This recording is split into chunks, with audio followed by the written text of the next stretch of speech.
பாவக்காய் பிடிக்காதவங்களுக்கு கூட இந்த மாதிரி செஞ்சு கொடுத்தீங்கன்னா அவ்வளோ விரும்பி சாப்பிடுவாங்க. ஏன்னா அவ்வளோ டேஸ்ட்டாக இருக்கும் இந்த பாவக்காய் கிரேவி. எப்படி செய்கிறதுன்னு பார்க்கலாம். ஒரு பாத்திரத்துக்கு இந்த மாதிரி ரவுண்டாக கட் பண்ண பாவக்காயை போட்டுக்கிட்டு ஒரு 1/4 டேபிள் ஸ்பூன் அளவு உப்பு போட்டு நல்லா மிக்ஸ் பண்ணிவிட்டு ஒரு அரை மணி நேரம் மூடி வச்சுருங்க. ஒரு பேனுக்கு ஒரு 2 டேபிள் ஸ்பூன் அளவு வேர்க்கடலை போட்டு ட்ரை ரோஸ்ட் பண்ணி, ஒரு டேபிள் ஸ்பூன் அளவு கடலைப்பருப்பு, ஒரு டேபிள் ஸ்பூன் அளவு உளுந்து போட்டு அதையும் நல்லா ட்ரை ரோஸ்ட் பண்ணிக்கோங்க. ஒரு டேபிள் ஸ்பூன் அளவு வெள்ளை எள்ளு, ஒரு டேபிள் ஸ்பூன் அளவு தனியா, ஒரு 1/4 டேபிள் ஸ்பூன் அளவு சோம்பு, ஒரு 1/4 டேபிள் ஸ்பூன் அளவு சீரகம் போட்டு ஒரு 5-6 வரமிளகாய் போட்டு நல்லா ட்ரை ரோஸ்ட் பண்ணி ஆறுனதுக்கப்புறம் மிக்ஸி ஜாருக்கு போட்டுக்கிறேன். போட்டு இதையும் நல்லா நைஸாக அரைச்சி எடுத்துக்கிறேன். இப்போ பாருங்கள், இந்த பாவக்காயில் இந்த கசப்பு எல்லாம் போயிருக்கும். இந்த மாதிரி தண்ணி எல்லாம் நல்லா விட்டுருக்கு. இப்போ இது கொஞ்சம் தண்ணி ஊற்றிட்டு நல்லா 2 வாட்டி வாஷ் பண்ணிக்கிட்டு ஒரு பேனுக்கு ஒரு 2 டேபிள் ஸ்பூன் உள்ள எண்ணெய் போட்டு இந்த மாதிரி புழிஞ்சிட்டு அந்த பேனுக்கு போட்டுக்கிறேன். போட்டு ஒரு 5 நிமிஷம் நல்லா இதை ஃப்ரை பண்ணிக்கோங்க. இதே மாதிரி எண்ணெயிலேயே நல்லா ஃப்ரை ஆகட்டும். இப்போ ஃப்ரை ஆகிருக்கு. இதை ஒரு தட்டுக்கு சர்வ் பண்ணிக்கிறேன்.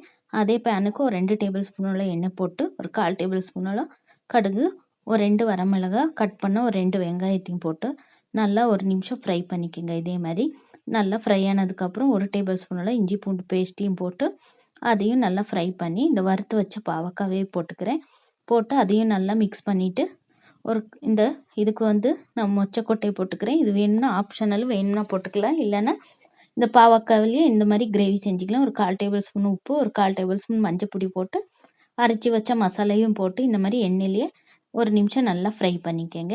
இப்போ மிக்ஸி ஜாருக்கு ஒரு அரை கிளாஸ் அவ்வளோ தண்ணி ஊற்றிட்டு அதையும் இதுக்கு போட்டுக்கிறேன். அப்புறம் புளி கரைச்சி வச்சுருக்கேன், அதையும் போட்டு எல்லாம் நல்லா மிக்ஸ் பண்ணிக்கோங்க. ஒரு 1/4 டேபிள் ஸ்பூன் அளவு உப்பு போட்டு மிக்ஸ் பண்ணிக்கோங்க. நல்லா மிக்ஸ் பண்ணிவிட்டு ஒரு 10 நிமிஷம் மூடி வச்சுருங்க. இது நல்லா வேகட்டும். மத்தியத்தில் இந்த மாதிரி எடுத்து பாருங்கள் வெந்துருச்சான்னு.